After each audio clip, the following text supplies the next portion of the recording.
Good morning. We're at the leading Opal and snake charmer's office or retail shop of Nicholas Souef in the salubrious end of Melbourne, or spiritual end, just near the St Paul's Cathedral, and where the famous retailer Ball and Walsh used to exist. What the hell is that name of the snake? The snake's name is Opal. Opal, that's very original. Else, very original, that one, yeah. On my right here is Michael Headberry, and my name is Peter Cam. We have one thing in common. Whilst we're talking about money today, it's not all the stuff that Nick makes here, but it's an abbreviation name for the Monash University, because the three of us had the privilege of being there back in the early 60s. And I think the idea come from either you or Nick, that you started a Monash EarlyYears group for those who were graduates in the 1961-64 era. Yes, Peter. Actually, Nick and I got together a couple of years ago and said, why don't we start meeting at the Nott every year? And then we realised late last year, hey, wait on, it's 50 years since the first intake of students. So it was special. So we decided to combine our list of people, and now we've got well over 200 people on our list, and we're having a big reunion next Friday on the 25th. Well, before we get into that, I think it's interesting, these two gentlemen, where did you do your matriculation before you went to Monash? I went to Camberwell High. And where did you go, Nick? I went to Rosebud High. Well, there you go. So I went to Upway High, but so how did the relationship start from there? Because I understand you guys stole a bit of money from the Monash University to start the Opal Club, is that right? We certainly did. First year at orientation week, we saw there's a whole lot of things called clubs and societies, one of which was the Libertarian Club, which I didn't know at that stage what the word meant. But we realised quickly that it was all about getting some money to do things which are a little bit unusual. So Nick and I and a couple of others formed an opal mining club and started going opal mining in '63 to Andamuka. Well, and that's where it all started. So a hobby turned into a very flourishing business. Yeah. For those who don't know, Nick travels between here and Alice Springs, Cooper Pedy. Yes. And when it was all decided to do this big anniversary function at Notting Hill on Friday the 25th of February, Michael, being a very good organiser, said, righto, well, he said he'll look after, coordinate the distribution and the university relationships, and he appointed me as in charge of media.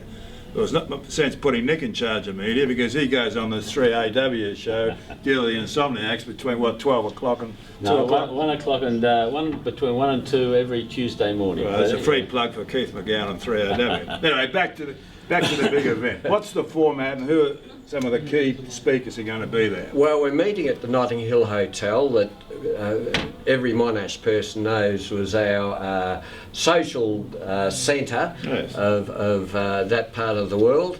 So we're meeting there at the Notting Hill Hotel, and we'll have about 150, 200 people there.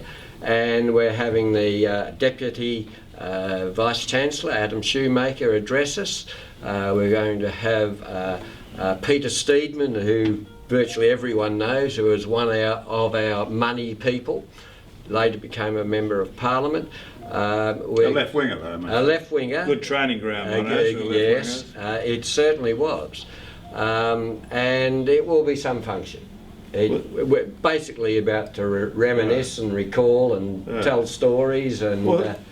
Yeah, I guess ever since we've known this was coming on, we've all reflected back, because 50 years is a long time, so we're getting old. But who are some of the identities or characters you best remember that which you come across at Monash? Well, it's absolutely remarkable. In those days, of course, we were a very small university, but people like Tony Bilson, noted chef, Nick the Outback legend, of course, Pete Steedman, but great people made their names in writing, like Boyd Oxlade with Death in Brunswick, Harris Smith, David Williamson did engineering, Max Gillies, The playwright, David Williams? The playwright David Williamson, Colin Bell, who owns Bell Financial. I mean, he's a money man. He's definitely a money man. He's a big money man. And owns some of the iconic sheep stations in Australia.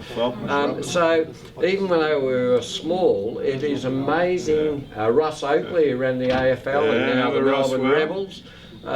Even though we're small, for some reason we've had a remarkable, successful group of people who've gone on to make a name. Damien Broderick, who's written over 50 science fiction books, and who coined the term virtual reality. Is that right? Has he got the trademark on it? Yes. What about you, Nick? Who are some of the interesting guys you used to deal with? Ross Fitzgerald, well, he's a man of note these days. How many books has he written? 34. Oh, he writes every day, currently in the Weekend Australian. And he's coming down? You mentioned, I think he has said yes. And Steve's coming down. Another one, Ross Cooper. We're trying to get hold of Ross Cooper, and he was one of Ross Fitzgerald's mates. And Boyd Oxlade, well, who's Mike's mentioned, he Death and Brunswick to him. So very good. A lot of us chappies.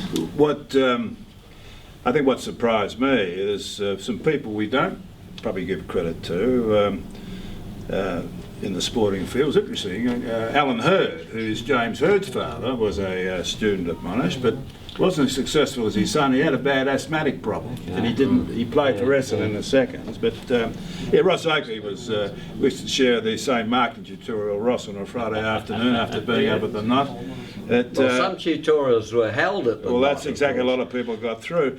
Also, a bit sad when we go through that list there. A few people have passed on. I guess any reunion you've got to reflect the fallen heroes. But any people there that... Well, for a start, I think it would be good to give recognition. I mean, we had a remarkable group of academic staff that were recruited for this new university.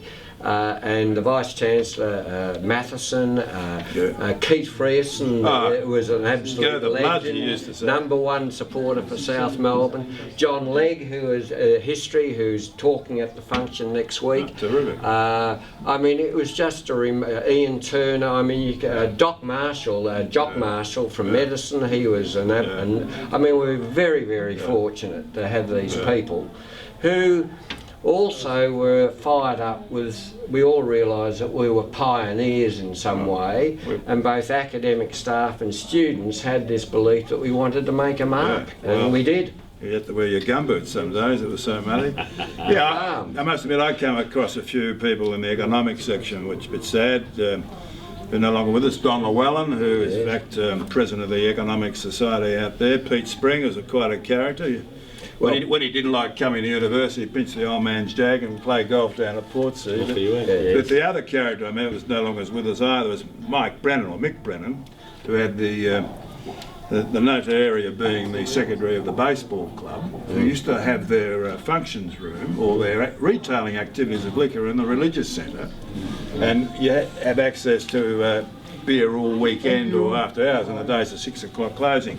He went on to be an insolvency practitioner for Ernst & Young, and he's sadly mixed because those characters no longer exist. Because these young graduates come out, they're all a bit too serious. So I think I'm looking forward to next Friday, and no doubt you and all the people are responding. So we wish it well, and I think we've got to give credit to the Monash University, various people, the alumni and the university. Yes, the alumni have been very helpful sending out notices to as many people as are on their list. Right. Pete Spring, you mentioned, incidentally, he and Bruce Brockhoff started up Cargo Hold, there you go. Which was a very innovative retail. Peter Vile, of course, was a founder of Country Road. We have a remarkable, but it'll be a great day. Everyone's looking forward. There's Peter Brockhoff bringing some biscuits, so we're going to have Bruce Brockhoff. Well, they've sold out of that business. Anyway, thanks Nick for having us here. Pleasure. Please, the snake is not at my end of the table, and to Mike, I've got to say on behalf of us all, you've done a fantastic job with communicating. I mean, I don't know how you got time to do your other work, but I haven't at the moment. But thank you for coming, and it's a pleasure for the John Elliott Report and the Notting Hill Hotel to be sponsors of this big occasion. Yeah, absolutely. So thank you very much, and we look forward to seeing you next Friday. Good on you, Peter. Thanks, Peter.